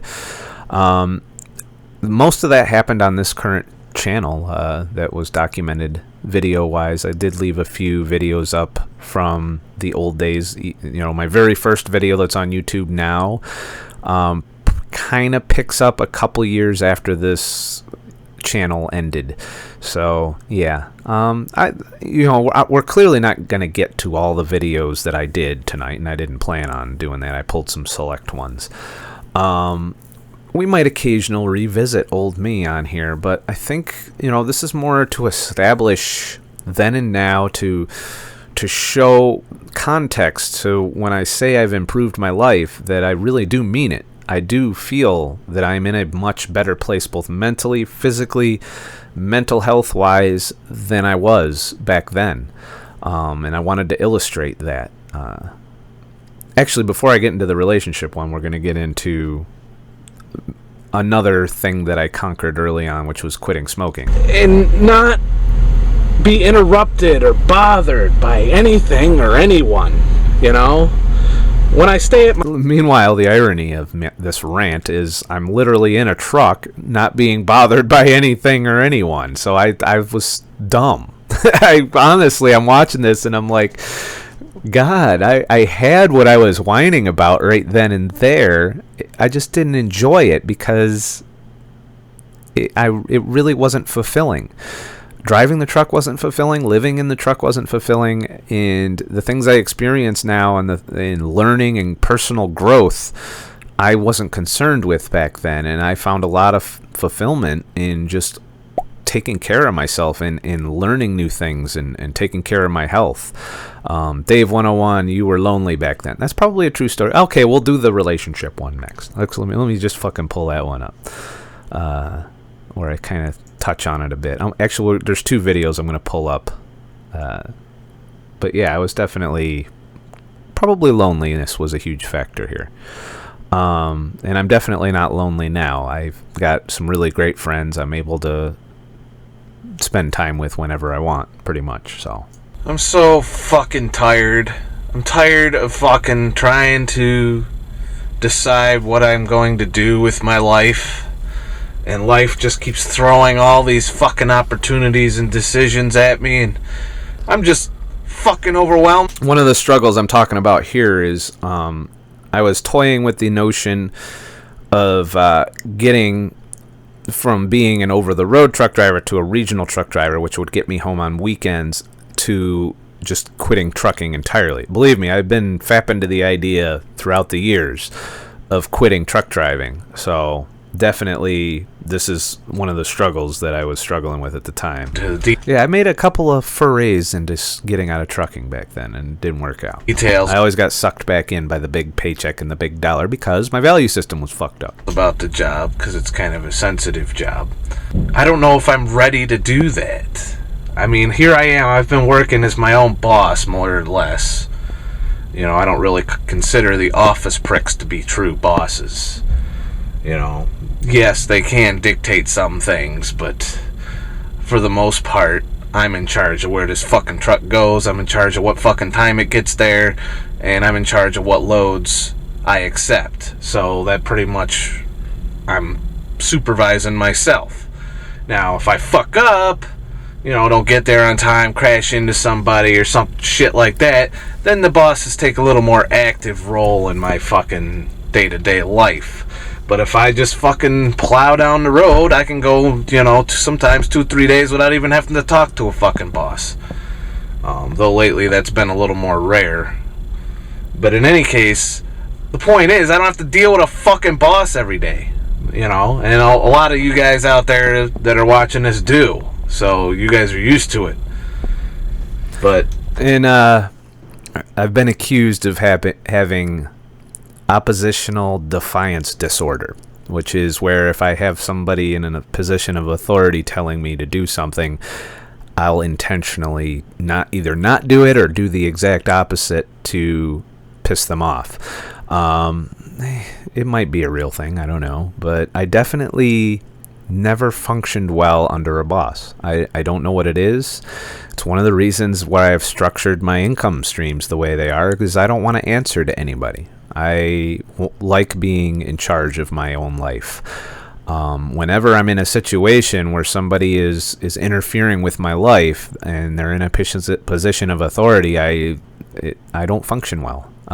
Which is one of the reasons I stayed in trucking. It was fear that if I were to step into a corporate job, and I still hate corporate world, I would get fired. I wouldn't be able to hold the job because I just couldn't put up with people's shit. I don't know at what point in my life I got to that, to where I just couldn't handle authority figures anymore. I think it had something to do with my experience in the military. But there came a point in my life somewhere where some kind of switch flicked, and now I think I still have it to this day. Just a complete lack of respect for authority. And it interferes with your life. And now I'm conscious of it to the point now where I can mitigate it a bit. You know, I know how to hold my tongue a lot better than I used to. I know how to rein it in when necessary. I know how to pretend to be a good, loyal fucking underling. But in the back of my mind, it's still there. I'm still like, fuck this motherfucker. Who the fuck do you think you are? And that's something of a mental health thing that I was dealing with. So, Re01971. My daughter has ODD. It sucks ass. It does. It can stand in the way of at least very good corporate career. Fortunately, trucking operates a bit differently than the rest of the corporate world in that you are independent within the company. And for the most part, if you don't crash your truck and you move shit from point A to point B and get there on time without hitting anything, they leave you alone, which is one of the reasons I gravitated to trucking in the first place. That, and I do like to travel. I did like adventures, but this wasn't the adventure I thought it would be, being out there on the road, and it was very disappointing. I've been doing low carb for almost 3 years, and when she's with me, she eats low carb. So is she improved in her ODD? I don't know that there's a nutritional component. I'm pretty sure I'm still in that spectrum of oppositional defiance disorder, and to where I don't like to be told what to do by anybody. It's gotten in the way of relationships, I'll tell you for sure, too. When I'm in a relationship, if the person I'm in a relationship with decides to be bossy, I completely would intentionally piss them off and sabotage, and that's when I tell you I own 50% of my relationship failures, which kind of transitions nicely into what I'm about to get into in this video.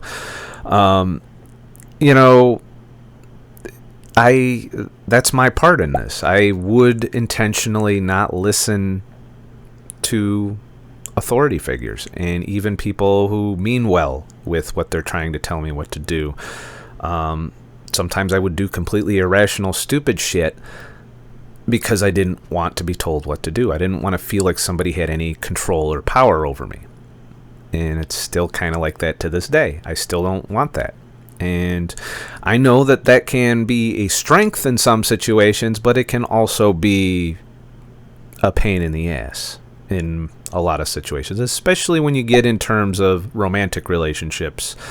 It does kind of stand in the way. So somewhat, not as much as we need. She's been having troubles since kindergarten, and she's 15 now. I didn't know it's become more commonplace, ODD. I always ruled it out as just a label for what I thought was just an anti-authority personality that I had.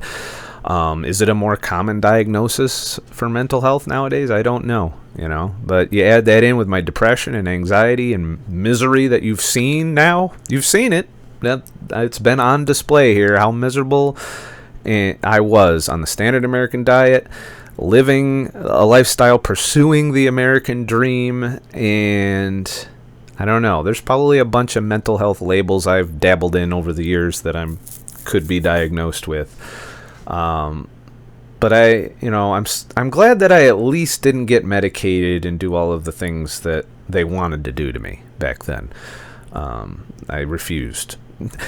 Ironically, my oppositional defiance disorder prevented me from doing what the fucking shrinks wanted me to do, and that was to take Paxil and all of these pills. The ODD in me was like, fuck you, I'm not taking your shitty drugs. Fuck that shit. Even though they probably would have helped me a little bit back then, that's one thing ODD's probably, protected me from is authority figures, including doctors, telling me what to do. And I'm thankful in a way that my stubborn asshole personality kept me from being addicted to various psycho drugs to treat my other mental health problems. Turns out it was all nutrition and lifestyle that was leading to my fucking problems. But I do think I still have some ODD going on. It's never been formally diagnosed. The last relationship, well, not the last relationship, but the last one that I counted, I was accused of that quite often, and she wasn't wrong. We'll just put it that way. Anyways, wrote they're seeing it more. She's also not absorbing B vitamins very, very well and is medicated for depression. I hate that. I got off the meds. Did you get off the meds because you went keto? That's a good question. And, it's hard to get kids to do this. I'll tell you that. The young people feel invincible. I see it all the time when I'm driving Uber and I pick up the college kids and see how they're acting and what they're doing, and they're just setting themselves up for early end of their health span, if they're not already on medication and constantly in the healthcare system. To me, success is getting out of that healthcare system. So yeah, keto went a long way to improving me from what I was in this video up here. Am I pointing right? Yeah. It definitely improved my mental stability, my clarity of thinking, my ability to be more articulate, even though I say fuck all the time.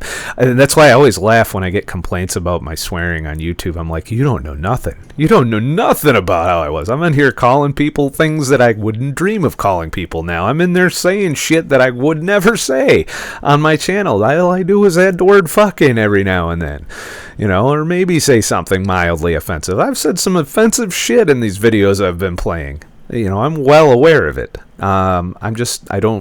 I'm not as angry as I was back then anymore. I don't feel as frustrated as I was in these videos. So I think that calmed me down a bit. Plus, I'm older.